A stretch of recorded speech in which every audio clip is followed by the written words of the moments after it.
in the house. I think just because we were so eager to settle in when we moved here, but like things didn't feel quite right. So I rearranged my office, which feels much better. It flows, it feels more open. I still got to fix a few things, but overall, I feel really happy about that and rearrange some other stuff around the house. Life's been good.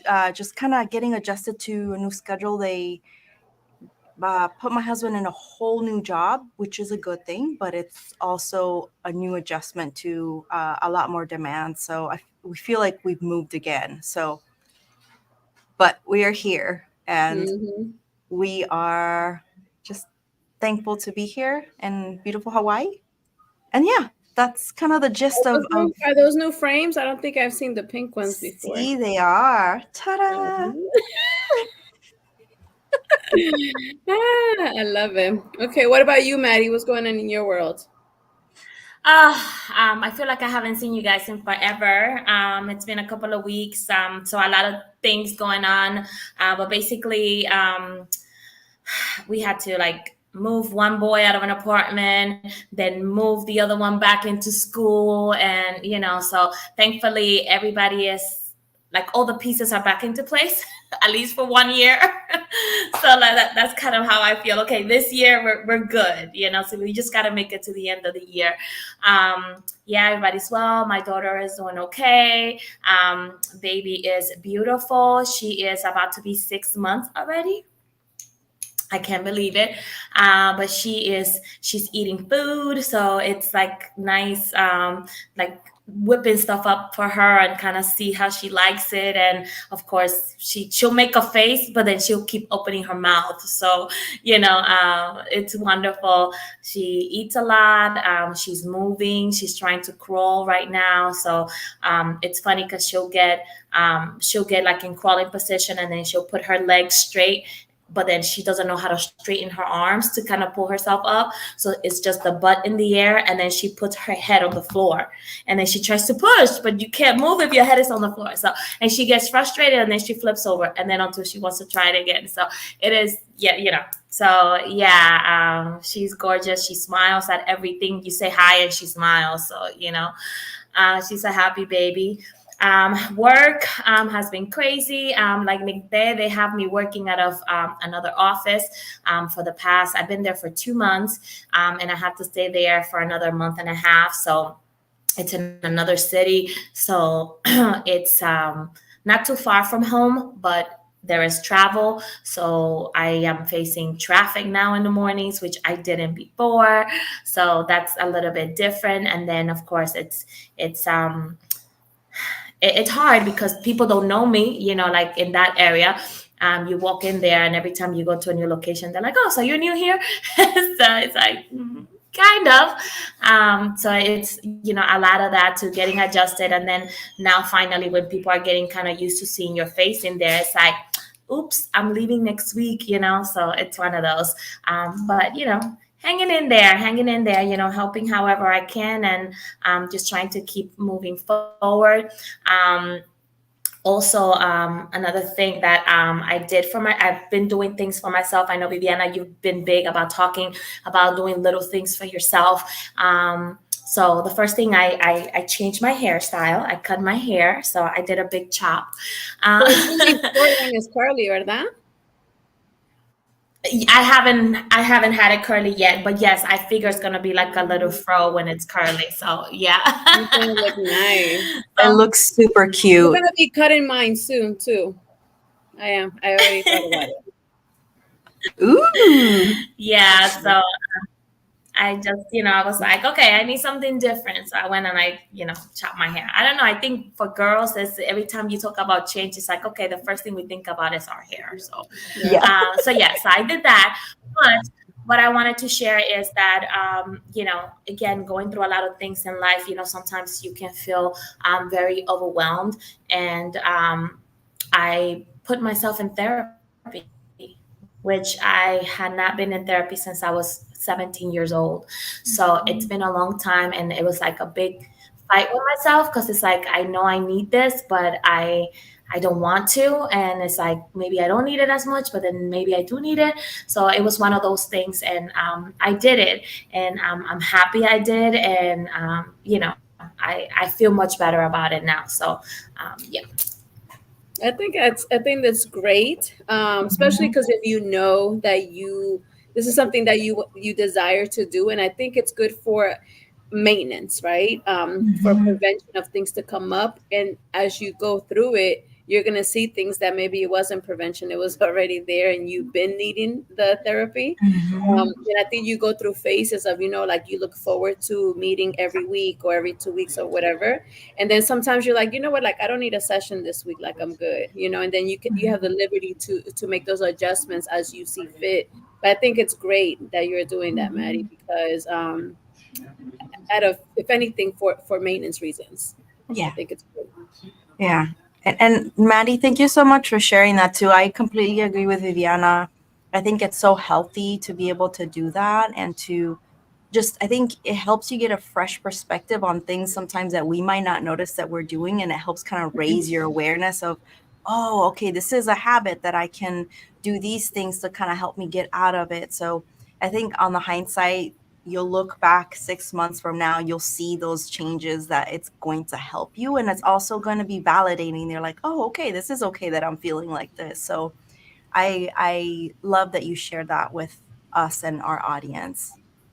Yeah, I think that's great. Mhm. Kudos to you. Yeah, I have a friend. She's been married for I don't know, maybe like 15 years or a little bit more. And her husband and her always go to like a monthly therapy session just for maintenance of their marriage. And I saw her a couple of like 2, 3 weeks ago. She was like, "Man," she's like, "We stopped going." I'm like, "Well, you need to start going because I talk about you all the time to my friends and tell them how you guys do maintenance um, counseling sessions, but they had stopped. So she's like, but you know what? We need to like start doing it again. It's just good for prevention. I think it's awesome. So one of the things that we wanted to talk about, well, for me, I've been doing some stuff too, No, like, Vivian, how was your week? yeah, I had to check myself. Um, just busy, kids went back to school, so school's back in session, so it's just been busy with that aspect of it. I'm really enjoying that my mom has a like an actual job with like another company besides mine. She's really thriving in it, and I love that she's busy, but at the same time it has put like extra responsibilities on my table as well, with my grandmother and just with her and her job as well. But we've been able to collaborate, 'cause I don't know if I've mentioned it here, but I'm the director for a nonprofit organization called the Hispanic Resource Center. And so her organization and my organization are going to become partners. So out of the relationship, out of her working there, and it started off being a summer internship, paid internship. But because they loved her and she loved the job, they hired her permanently. So it's been really good. And it's like a wraparound, because it's a Peninsula Agency on Aging. And so my mom has been able to learn so many resources that are available for herself and for my grandmother, and then sharing it with the community as well. So she's like the Hispanic coordinator for the agency. So that has been like super nice.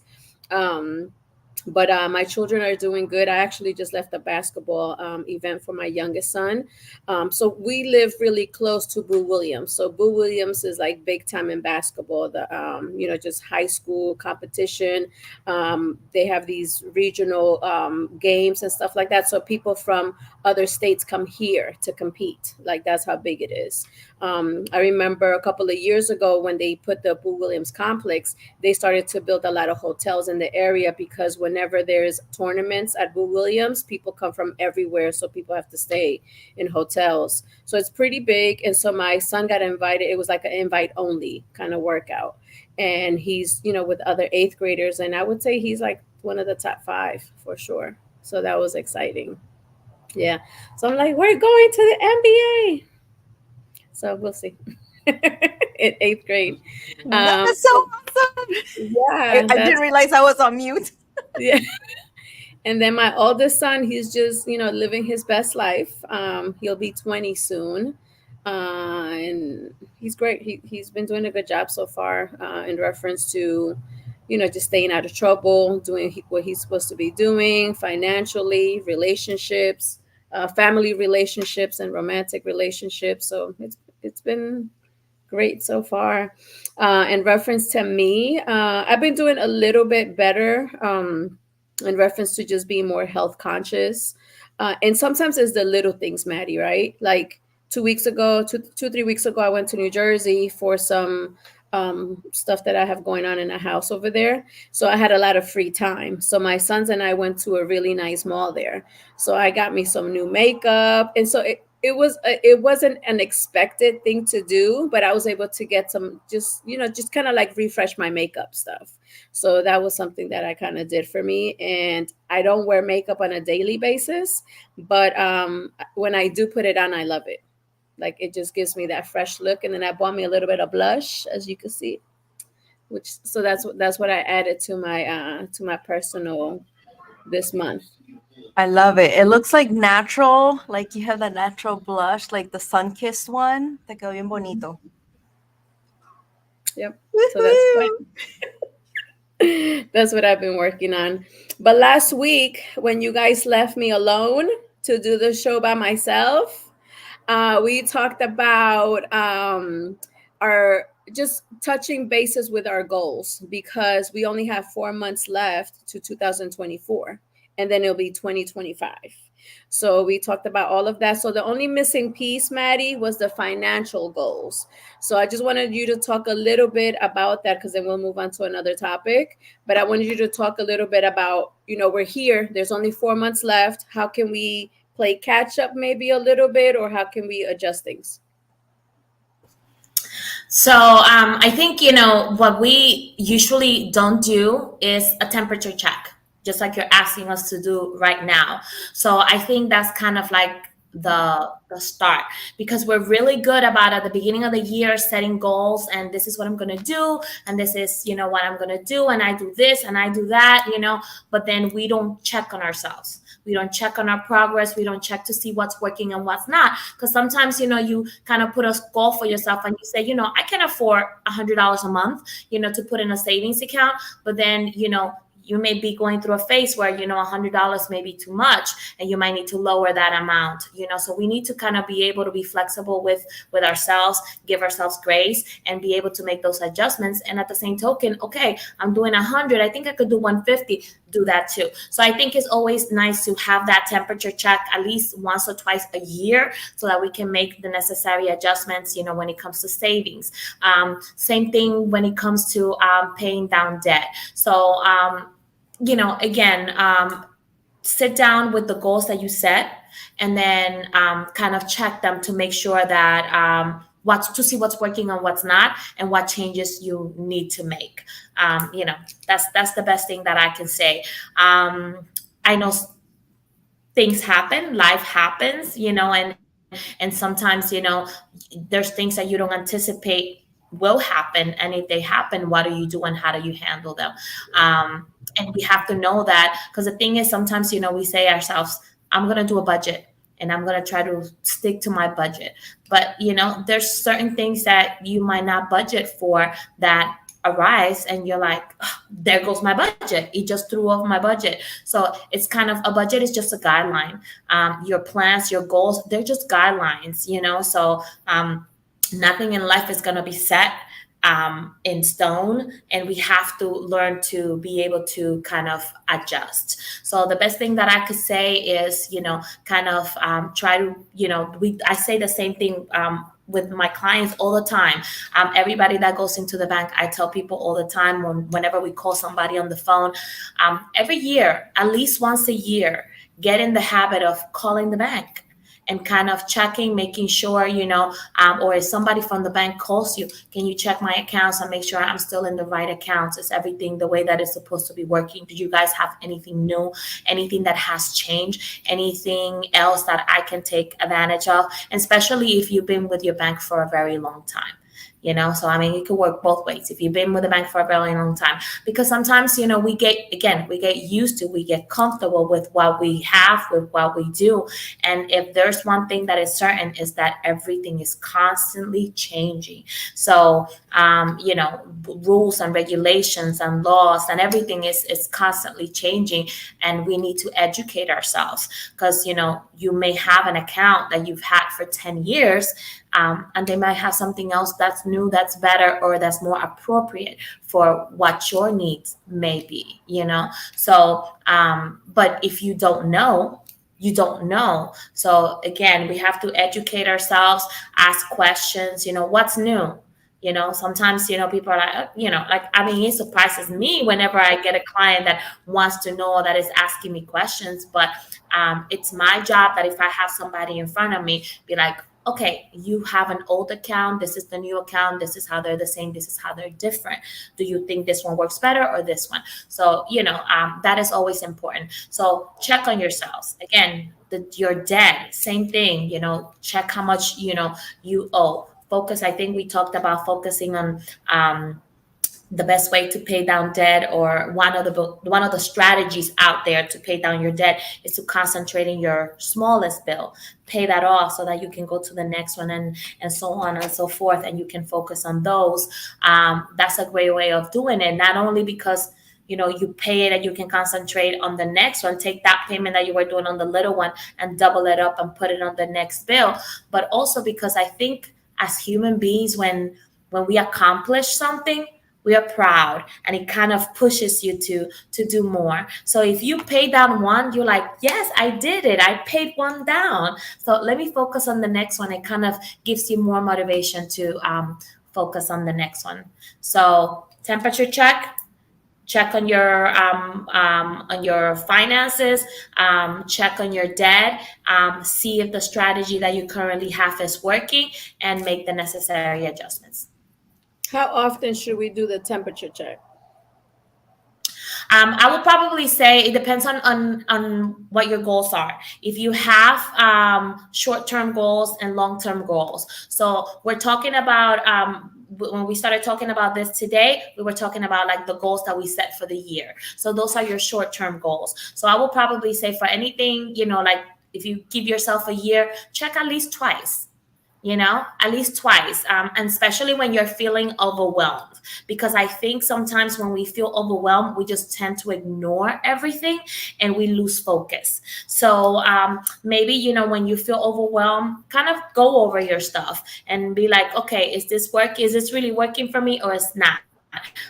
I don't want to completely delete it, but how can I adjust it so that I'm still working towards something? Because I think that's the first thing we do when we feel like something is not working. We don't think about adjusting. We think about, maybe this is not for me, so let me exit and let me do something else.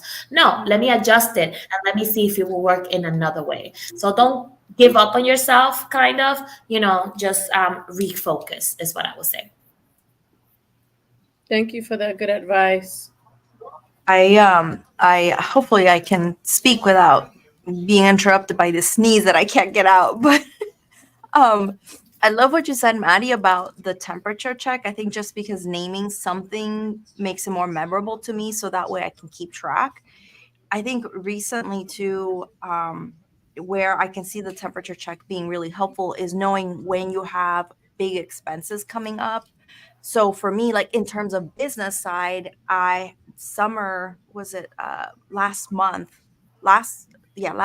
was where I had a lot of my business subscriptions due, and it ended up being a high expense month. And because I really needed to take things slow to just for my mental health and just slow things down, I had more expenses than income at that time, which had been the first time in many years that had happened. So I caught myself kind of feeling off guard and apprehensive. And so, my husband and I were talking about, okay, this is something that I knew was coming up. It's a situation, you kind of reel it back and then you start to plan. I knew I had the budget for it, but it's that being aware of, okay, this is going to be coming up as you kind of do these temperature checks, and then you can kind of plan ahead for it and mitigate. At least for me, it was more about mitigating the emotions that came out of it, where more expenses, less income at that time. It hadn't happened in a really long time, but knowing, okay, here's the situation and here's how it's just temporary and it's for the investment. So I think reframing again too was, where is this expense coming from? Is it for unnecessary things, or is it really for something that you really needed, an investment of some sort? So that kind of helped me. But I love how you said that temperature check. It just really sticks with me because I think that hacerlo más frecuentemente te ayuda a estar como más presente y ya tener la precaución. Okay, this is going to be happening. I know what to plan for. Mm-hmm. Yeah, we could do that with multiple things. Like we had talked about before, Nick, that we talked about the SWOT analysis, right? So we could do the SWOT analysis for not just our business, but our personal life as well. I recently went to like a women's workshop, and they were talking about like pillars of your heart, right? And how you can evaluate the pillars of your heart. So then she said at the end, she said, once you identify them, whether they're good or bad, right? Whether it's fear or security or insecurity, then you determine if you need to demolish them, if you need to rebuild them, or if you need to repair them, right? So those are the three things that you would decide what to do with them. And so it just made me think about that when you were talking, Maddie, because there's some things that we need to just completely eliminate. You know, like we thought it was a good idea, but then we tried it, but it really ended up not being a really good idea, right? Because such and such happened, or this person didn't contribute like I thought they were going to contribute, or I didn't get the bonus that we normally get, or you know, things of that nature. And always giving ourselves grace, because that is what life is. It's constantly changing, right? If it wasn't changing, then life would be so boring. And then repairing some of those things, because I tend to do that in just my everyday life. I focus on like, okay, so how do we make it happen, right? Like solutions, not problems. I say that to my kids all the time. So I'm one of those people that tend to focus more on like, okay, how do we move forward? And I know sometimes it's good to know where it came from, but I like to kind of go fast in that area and just kind of move on to the solution right away. That's just my method. And then rebuilding certain things of, you know what, like we were doing this, but let's tweak it a little bit, because it needs to be, you know, done a little bit different. Maybe not on the 15th, but the 20th might be a better day. So things like that, I think are good. And yeah, the compromise, Maddie, is good. So yeah, I also love the temperature check concept, not just on the financial piece, but just on everything that we do, you know, with life. So one of the other things that I wanted to talk about, which is completely different, is I'm sure you guys heard about the most recent shooting at the school in Georgia. So it made me think about how do we teach our kids to be safe, right? So like all of our children are in school, so in the event that something were to happen, like do they know what to do? Like I know the school tells them what to do, but have we had those conversations with our children? You know, have, you know, our audience, have you guys had that conversation with your children? And one of the things that I thought about was me being aware of my safety, so that I can then teach that to my kids for themselves as well. So like even in today's world, I tell my kids all the time, like, be aware of your surroundings, because your face is on that cell phone, right? So I wanted to, you know, kind of get some input from you guys, like Maddie, like your children are not in high school anymore, right? They're at a high school, and they're, I don't know, I think one of them is not near you or near you, but the concept that you have less and less daily contact with them, you know, to remind them, and even certain things like even being Latino, or you know, just looking different than everybody else, and you get pulled over, like what do you do? So just safety in general, not just the potential, you know, school shooting. So I just wanted to kind of get your input on that, Maddie. Yeah, it's funny that you mentioned the being pulled over part, because I remember having these conversations with my boys when they were early teenagers. And I have to say it was one of the hardest conversations that I've had with my boys, because I talk about this all the time. My kids, my boys, my twins, and my daughter, they look very different. So my daughter is very light skin, curlier hair. She's more fair skin. So, and then my boys are really dark skin. They're really black, like darker, much darker than me. So, having the conversation sometimes, oh, but we're not, they're not black.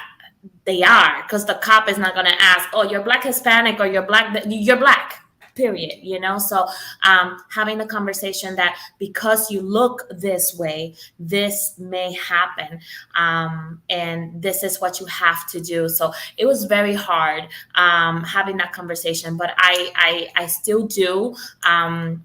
I remember my son that's not with me, Misael. He is in Tennessee. Last year, let's see, last semester, early this year, was the first time that he drove himself to school. Like, we let him take his car to school, and he drove himself.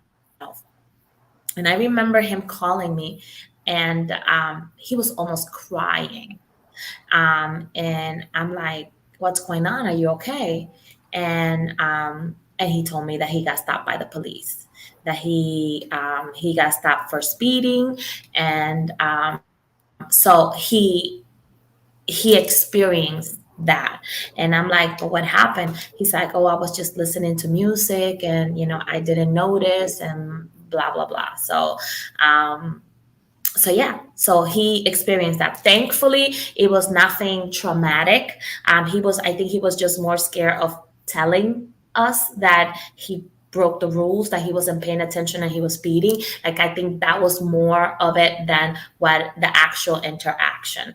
And then we were able to kind of go to court and stuff, and he got the ticket dropped. He was able to, watch the movie or whatever that you do for points and things like that. So we were able to solve it, and it didn't escalate to anything bigger. But I think, him having that experience made those conversations real. Of course, we've had the conversation more than once before. Like I said, when they were younger, it was a little bit different because they probably understood a little bit less. Now it's a more common. They see it on TV all the time. Somebody, got shot by the police, or this happened, or that happened, or blah, blah, blah. So they're more aware of stuff as well. So now it's more like, okay, if this were to happen to me, what do I need to do? How do I need to behave? Like you said, being aware of your surroundings, when you walk into a place, when you are in a place and people walk in, acknowledging people. I work at a bank, and that's one of the things that we do for safety as well. I mean, one, out of courtesy, because, again, as humans, we want to be acknowledged. We want to feel like we matter. So, we greet people the minute they walk in through the door, but also we greet people because if a bank robber comes in to rob the bank, he doesn't want you to look at him. So if I see you and I say, welcome, I saw you already. So that's my warning. I already saw you and I know who you are, So they teach us, it's like, be aware of who enters the bank. Make sure you look at people. They have like different measuring lines and tapes around the bank, and that's so that if you're walking, like how tall was the person, more or less, you can pinpoint. So it has taught me to be more aware. Sometimes I play tests, with myself, like whenever I say hi to a client, I will say hello, and then I look away and I'm like, okay, what color were their pants, what color was the shirt, that kind of thing. Because again, sometimes we just react in autopilot, and we're like, oh, hi, welcome, blah blah blah, and but we look, but we don't look. Does that make sense? So like, you're looking, but you're not really looking. So I'm like, okay, did I really look? Okay, what color were the pants? What color was the shirt? And things like that. So again, being aware of your surroundings, of where you're at. If you're walking, like, don't be looking down and walking, kind of know where you are in the street and things like that. So I think it's very important, like you said, that we have those conversations of being aware and talk about experiences. Because I think, too, if I wouldn't have had that conversation with my son, and he would have gotten stopped by the police, what if he would have reacted differently? What if his him being afraid would have come across as being arrogant or being In a negative way, defiant condescending. to the police officer. You know what I'm saying? Correct. Correct. When in reality, he was just afraid, but he just doesn't know how to communicate that. But I think, again, because we've had those conversations, before, it was like, yes, sir, no, sir, here you go, here's my information. And, it made it a little bit different. So I think if we would have never had that conversation with him, it may have gone a little bit different. So. Yeah. What about for you, Nick? I know your son's a little bit younger. So Maddie and I, we have older children, so we may handle it different. And I think these safety issues or school concerns are becoming, the numbers are greater and greater. I think there were a little bit over we're a little bit over 200 in the United States in reference to school shootings. And I know for me personally, there was one of the big ones what happened here, not too far from me. So how, I know I don't even know how much the school system communicates to you, Nikki, as a parent in reference to what if that were to happen. So if you could tell us a little bit from your point of view. Yeah, that's a really great question. I think that we're a little more heightened and sense like aware because the majority of the kids right now in his school, even though it's public, are military kids. So I think that a lot of that mindset and be aware of your surroundings is ingrained, but they do have they give you this big packet the moment that you start the school year that talks about like their policies, what they do with the school, and that is helpful. Knock on wood that ever happens here. I think that that's where it's a little scary because I know some kids have sensory issues, and I think that's something that people don't talk about when it comes to these things. That some kids, while you can have them prepare, sensory issues can really make them freeze. And so, what plans go into place, or kids with special needs? Like these are things, discussions that are not even touched on. And so, one of the things that we try to do is that when we go on walks, we just make it a game like, oh, what do you see? What color is that car coming? What's over there? So it's like we're building that self awareness or that situational awareness, which is something that I learned from my husband. And he's always taught me too that you try to, whatever like you're in public places, always try to sit facing towards the exit so you can see who's coming in and not giving your back to that. So kind of building these ways of thinking and being more aware. And sometimes my husband will say something is like, oh, did you see this? I'm like, no. Ooh, situational awareness F, like I'll grade myself for it because it's important to be aware. Maddie, as you were talking about the bank situation and always looking at people, that's something too that I know my husband has talked about. Like you look at people in the eye, and even if they look like they could be threatening or they may look suspicious, just look at them in the eye because you acknowledging them makes you feel less of a target instead of you're like, oh my God, no, I'm not going to look at them. Because I know growing up, we say, no lo veas, don't look at them. Don't look at them. Don't. But it's then you're kind of like doing that, especially as women. So kind of being in that sense of, okay, I'm looking a lot more to my surroundings. I really try to make sure that when we're so leading by example, so when we're going on a walk or going to walk to his school, I'm not on my phone and walking. So it's kind of like, okay, what he sees is not what he's going to emulate. And I'm sure once he gets older, he's going to develop his own habits, but trying to be more aware of what's going on. And if anything happens, let's step away and let's not just stand and like, como se dice, rubbernecking, when people are just standing in the middle of chaos and they just want to look to be chismoso. Get out of the way. Pendenciando. Yeah, for sure. And it's like, I think that's something that is, I know I can react really well to those things. I've been in situations where I know, like, okay, if I can't help, I'm not a doctor or anything, I need to call for help and move away get out of the way. And sometimes some people are like, what's happening? What's When happening? people They don't do pick that, up they like run to it to see what's I'm going like, on. yeah, like, no, you can't do that because you're going to get in the way of that person getting help, or you're going to make yourself be in harm's way. So it's like, if you cannot help directly, step away and call for help. Like, that's really and I think it's really hard to put yourself in that situation. Like, I know my mom, she talks about that she can't handle high stress situations. Like, she just panics.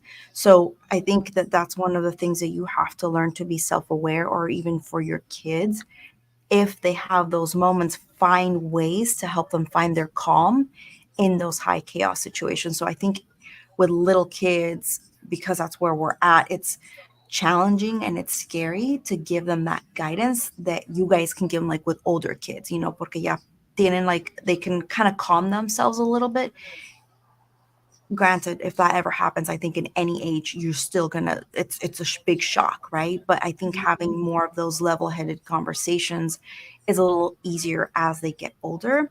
So for us, it's been more of what can we build that becomes natural to him, in terms of like being aware of his surroundings, situational awareness, and speaking up, and not, getting nervous or going to the back. Because again, it's those things of like, okay, something happens, you run away from danger. We do have these conversations of, hey, if you ever go to the bathroom and you see a strange person, an adult there, don't go in that bathroom, go back to class, tell your teacher. Like, we have these little conversations that help, and we continually foster those conversations. Yeah, and I see what you're saying, Maddie. The smaller they are, the less language and emotional maturity, which is so true. And that's hard because I know he's having some of these more existential questions he starts to ask, but not fully understanding the questions, right? Or the answers that we give him. So it's like we continually try to find ways, and he's like, but why not? Or this and that. And so we're like, how do we explain this? We have to tag team to explain, but I think that it's scary that we have to come to this. But for me, because I grew up in Venezuela, like, I had seen someone get shot while we were driving in a Mhm. bus, and I'll never forget that. I think I was in ninth grade, so it was like 14, 13, 14, 15. Mhm. I'll never forget that image, but sorry, I knew at that point that, like, the bus driver was screaming to get all the kids down as like the shooting was happening. Yeah, that's challenging because it's traumatic when situations like that happen. But I Mhm. think at the same time, it makes you then, like for it's like more real. So you're able to tell your son like this happens, right? So you really have to be aware. Yeah, yeah, for sure. And it's something I hope anyone, experiences. But that image, I was reading some of the things that they were saying, that even for kids who've experienced that trauma, that they've had to have some sort of like support for what they've encountered. And I can get it because, I mean, I still remember that. And I remember we had to react quick, tell the kids to cover down. And I just reacted. I didn't freeze or anything. And I think it just has to do with how you're naturally able to handle some of those situations. And it's really scary because I don't think anything can prepare you for that. And Hmm. it's just so scary that our children and youth are experiencing these things. But like you ladies have been saying, it's that conversation that we just need to have, because we don't know what the world's going to look like in the future. And for their generations, it's going Hmm. to look different too. Yeah, and as they get older too, is different type of dangers. They're like more expensive dangers, Mhm. because now they're out here driving and making real adult life decisions, where like in a heartbeat it could turn into chaos. Mhm. Versus when they're younger, you can kind of foster it a little bit more. They come straight home, there's no girlfriend, there's no, the peer pressure is different. um Mhm. Yes. and I think I told you guys a couple of months ago, my son is 19, he'll be 20 in October. But I found myself like him and I were having a lot of conflict because I was giving him like too much advice, apparently. Mhm. So I said, you know what, Viviana, start treating him like he's 24, 24, 25, right? Mhm. And when I did that, I kind of like, I'm like hands off, but still kind of coaching him, but in a different way, because I have to trust him until he shows that I can't trust him, right? Mhm. Just like any other relationship, it could be a friendship, any of those things. But it's hard. But I just think, my faith has gotten greater and greater with God as I've gotten older. But I just have to let it go sometimes because I can't control it. Mhm. Control it. Yeah, I also was gonna say, to wanted to share like with my boys. So they're both 21 now, and they when they first went to school, it was so scary because, like you said, I knew we had control because we're paying the rent, we're paying the bills, but they're spending days by themselves. I mean, we were calling them all the time or whatever, but what happens when we hung up the phone, And it was one of those things that you have to trust them.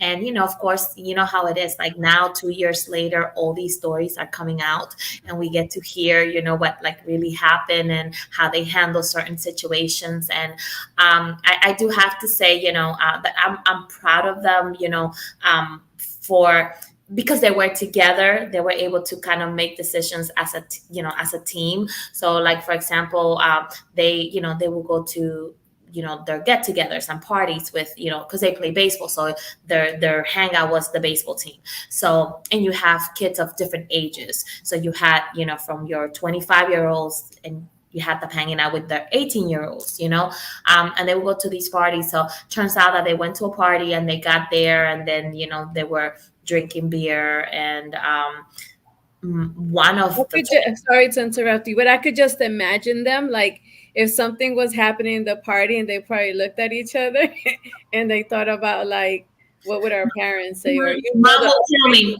we've had, what I'm saying? Mom will kill me. Like they looked at each other and they were like, "Let's go." So that's exactly what happened. So they got to the party and they started drinking beer. Well, one of the twins started drinking faster and more than the other. So the other was like, "Wait a minute, I need to stop because somebody has to drive us home." So that's what happened. So one of them was kind of like being wild and being part of the bunch, and doing all this stuff, like drinking really fast or whatever. And then the other one was like, "Wait, no, I have to take a step back because, I have to be able to drive us home or take care of my brother if something happens. And then, if something happens, mom is going to kill us." So, so that sort of thing. And so, yeah, so, of course, like 2 years later, I hear the story. "You remember that time and this happened and that happened. And then the minute I took you out of the house, like you threw up in front of the car, and then we went upstairs and you crawl up the stairs and you woke up in the bathroom just with your head in the toilet." And I was like, "What in the world?" But yeah, so it happened. But I feel like if they didn't have each other, or if we wouldn't have had those open conversations, what if both of them would have gotten drunk? What if both of them would have tried to drive home drunk, and something would have happened and we would have gotten that call from the hospital, like a million things could have happened, So again, sometimes, we trust them and we think, "Oh, if you would have asked me, I would have been like, no, my kid would never do that." They did, they're kids, they're young, they're 18, 20, they're in college, away from home and doing their own thing. So they do have to do certain things so that they can learn. I'm just glad that we were able to have conversations so that they can make those type of decisions and put themselves in a better position than they would have been if they would have been alone. So Yeah. I think I would be freaking out more if I had a daughter because I would be so much more overprotective, I think. Um, I don't know, because I guess because too many movie watching or, just stuff that happens out here in the world. And just, I think females tend to be a little bit more vulnerable when it comes to that because then they can get raped and all, this other stuff. But I think God knew exactly that I could not handle daughters. So I only had the two sons because I don't know if I would have the same tranquility that if, having boys, because it's definitely different. And I know even for younger people, Nikte, because I deal with a lot of the younger people, but just making like good sound decisions at school, right? It's part of being staying safe. So I have an after school program, and sometimes they make bad decisions. So we always talk about, like I had this one kid, he got in trouble at school just for talking or something like that on the second day of school. So I go into the room and I'm like, okay, raise your hand if you've already gotten in trouble at school and it's only the second day of school. And only one raised his hand, right? But at least he was honest. I And was I gonna said, say, oh, at least he's honest. yes, yes. So we didn't praise him for being honest. Just his mom and I talked about it. But I think later on together we told him, we always expect him to tell the truth. But we always talk about that, like you gotta make good decisions, and we talk about what you could have done different to avoid it. Because I think sometimes you tell them, oh, you shouldn't have done that, lo regañamos, but then we don't teach them about the alternatives. And I think that is super important. Like you should have done this different next time.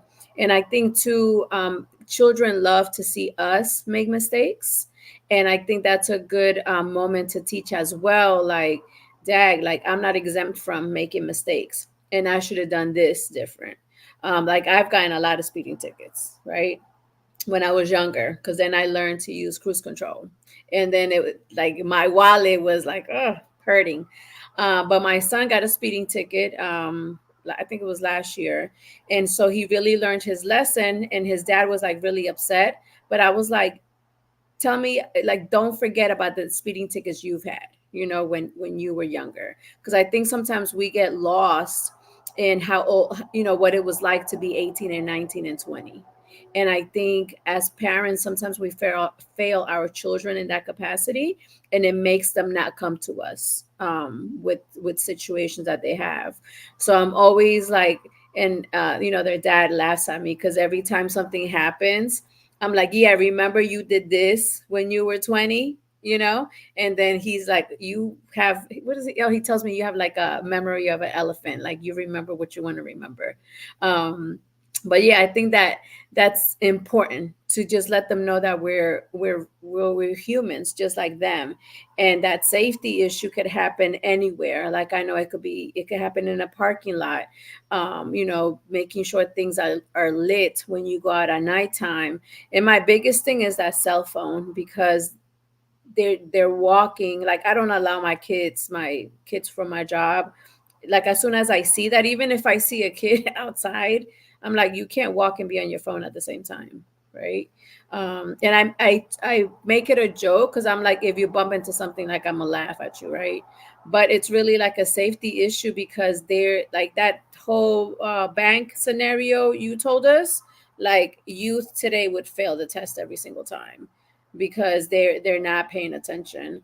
And even for me, I don't really pay attention, but I'm becoming more aware, because you never think it's going to happen to you until it happens. Yeah, my daughter always tells me, "Oh, you think you know it all." I was like, "I don't know it all, but I know more than you Yeah, because I've been alive longer and I've been through more situations. So I don't know it all, but I know more than you." I always say that because yeah. And kids. she'll be saying the same thing when she's your age to her kids, to her daughter. Exactly. Yeah, I love that. But yeah, like that was it. I just wanted to just to make sure that we're having those conversations, not just with our own children, but even if we come in contact with somebody else's children. Mhm. um, there's a lot of children that don't have parents, or role models as parents. Mhm. Sometimes, like just this week, I encountered two children whose parents passed away over the summertime. I had not seen them. Sad. And then another young lady, I don't know what her situation is, but she's been passed around between family members because her parents aren't in the picture.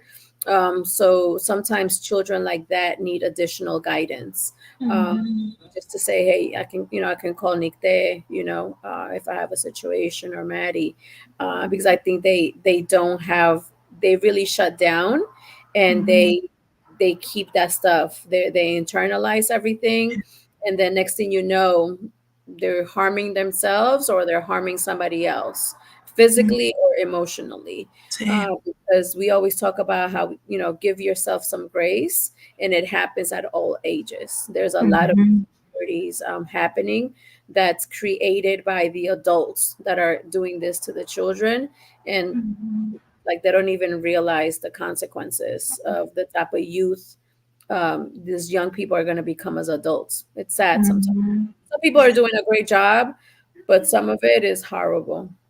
Oh my- I think too, like for me, I think it's a little more relevant because I have little ones, but teaching your children to, if they see kids playing alone or being mocked or all those things, to be like, hey, are you okay? Hey, let's play together, kind of being that person, because it does, it's very sad to see those situations too, or I've even seen where there's like 3, 4 year olds playing by themselves out here in the streets. And like, I could not do that, and you don't know the situation at home. But I think that if we can teach our children to be more empathetic, they can make an impact in those children that, like you were saying, that they've been passed around. They have these really tough stories, and usually that's what tends to happen when these kids are faced, like throughout their lives, that constant rejection. It turns out to a negative sometimes output, and sometimes they're able to see it through. But if that one person can have an impact, it can really help them out if they're having a really bad day, or they can feel like they're not alone.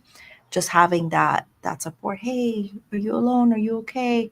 And I do love that my son is like, if some of his friends fall down or someone in his class, he's like, are you okay? Are like that, checking on others too Hmm. starts from a young age. That Hmm. is also a way of making them be aware, because not only Mhm. are they aware of whatever's happening physically, but they're aware of the emotional impact that certain situations have on other people. Because when you're checking in on somebody because they're quiet, you know that physically they're fine, but something is happening emotionally, so you're teaching them how to recognize those emotional cues as well. So Mhm. I love that. Good point, Maddie. I just wanted to acknowledge, I didn't realize Lily had made a comment. She said, tu cuerpo y mente te dan señales para pedir ayuda y sentirse acompañada. Mhm. Y Nancy dice, buenas tardes, desde Colombia. Buenas tardes. hi Lily, hi Nancy, gracias. Yeah. Um, Dang, I was gonna say something, but Nancy threw me off. I forgot. But yeah, I just think all of that is important to have those conversations. It's what Maddie says all the time. Just educate yourself and don't be afraid to have the conversations. Because even sometimes as a parent, you can initiate that conversation by saying like, "Hey, do you know what such and such is?" Like let's say vaping. Do you know what vaping is? Mhm. And then they can teach you what it actually is. Because like with that conversation about the like I tell my kids all the time, I don't like yo mama jokes, right? And I Mhm. always tell them I don't like the yo mama jokes because somebody's mom may be not alive, right? And then you're tapping into people's feelings. And it's so funny you mentioned empathy because I always mention empathy. I was like, you don't know what people's situations are, and I help them define the word empathy, right? Like just don't say it. Like you really have to know what that word means. And then Mhm. as we become more empathetic, then we become more compassionate and less hurtful to people. Yeah, it's language. We need to, my daughter always calls me uptight, that I'm very uptight and that I try to be perfect. And it was funny because my therapist asked me the other day, she's like, I'm sorry, Maddie, but you are so put together. What are you doing here? Like literally, she told, because I'm like, and I'm sitting, and I realize I'm sitting there with my legs crossed and kind of having the conversation, sitting upright, and she's like, this is your time to let go, to let loose. If this is a facade, you have, and I'm like, no, this is me. I'm the kind of person that I feel like there's a time and a place for everything. So, you're talking about language. I I tell my think your kids daughter's right. I tell my kids all the time, you can't talk the same way everywhere you go. There's a time and a place for everything. So, I make a joke of it in my poetry. I don't curse in my poetry. You want to hear me cursing? Come to my house. You will hear all of them because I know all of them and I use them. I know how to use them too. But I don't, just because I choose not to curse in public or in front of people or in my work, doesn't mean that I don't do it. But like I said, there's a time and a place for everything. Because if I go do poems out of school, I have to censor my poems because I have 10 F-bombs in there. Guess who doesn't need to edit their poems? Because I don't put them in my poems. So, and that's just me. That's just a choice that I make. So sometimes just because I go somewhere and I don't act hood doesn't mean that I can be hood if I have to. You know what I'm saying? So I always tell the kids, there's a You're time. Dominican. Listen. And you live there. Como decimos nosotros, me sacan el apellido. So, but again, you can't do that all the time, everywhere you're at or wherever you're at, so that's kind of like one of the arguments that I have with this generation, because they think, oh, I'm just me and I'm going to be me. Okay, you can be you, but at this time you're at work, you're in front of people, you're in front of your elders. And at the end of the day, I'm still your mother. Just because, you feel comfortable talking to me doesn't mean that you can say whatever comes out of your mouth whenever, because I'm still your mother. Right. Mm-hmm. Yep. So, ladies, our hour is up. So we're ready for your poem. Tu poema, Maddie. Okay. So I'm just today I'm just gonna read from my book. So I had this weekend I had the opportunity to be part of an event. It was an event for mothers, and it was all kind of women in there, and there were professionals and psychologists and social workers or whatever, and we were all talking about different things that mothers face, and it was just beautiful to kind of hear people's different situations and situations that people are going through, and kind of makes you feel again that you're not alone. So I got the opportunity to kind of read a little bit from my book, and just kind of want to share one of the poems from the book. It is a poem that I have read before, but I think because of what we're talking about today, we just got to remind ourselves sometimes, and I think about what I would say to young Maddie or little Maddie, and that's what this poem is. So this is an open letter to my 14-year-old self.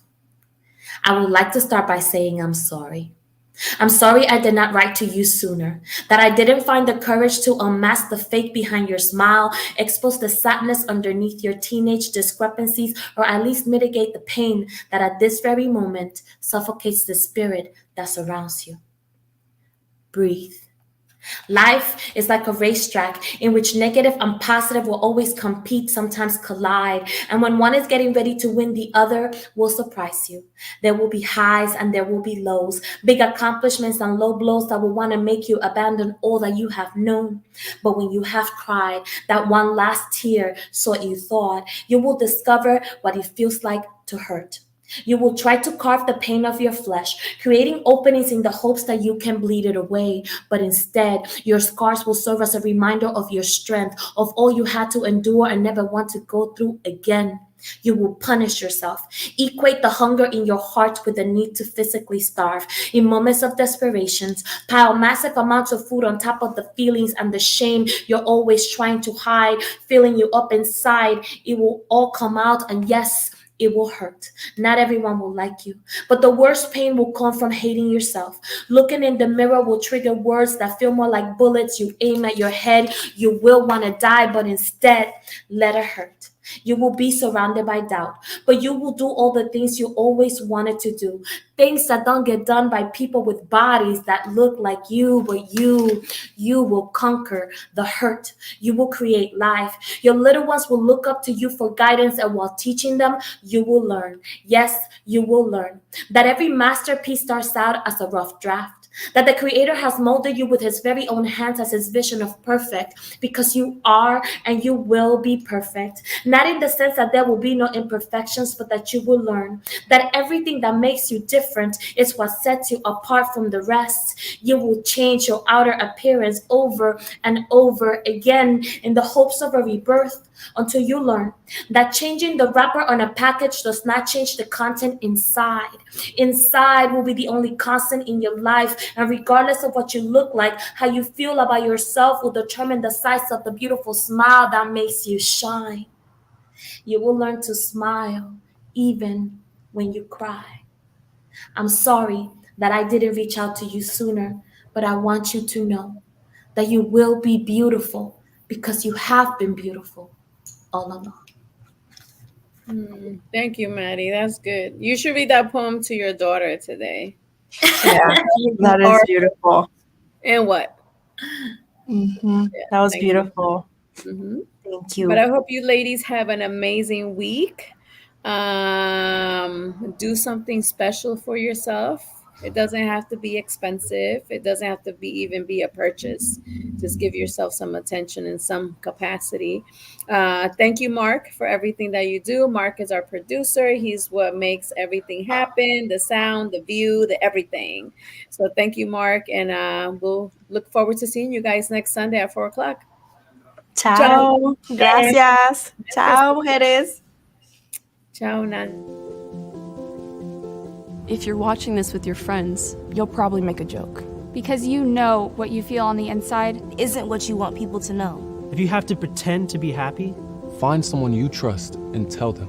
If you get mad at things and you don't know why, or have thoughts about hurting yourself, find someone you trust and tell them. You are never alone when you share. Seriously, people care about you. It's okay to not understand what you're feeling. And it's easy to think that you're all alone. But you don't have to be. You're never alone when you share.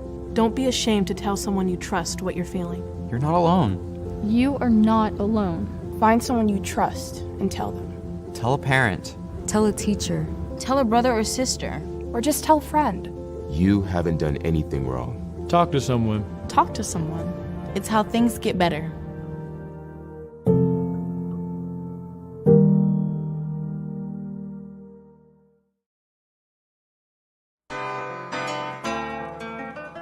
Are just so impressed with them. Like I said, we've been with them for years. I will recommend and refer anyone to them. We stand by A+ academics. They're the best. A+ tutorial really did help me with all my grades. They all went up when I came to this place. And I would say I recommend this school to everyone. So it's a really good environment to be in, especially for me because it makes me look up to my parents. If you have students that need academic help, A+ Academics is the place to be. A+ Academics, what a great place to go for academics. It's just a really great place to learn.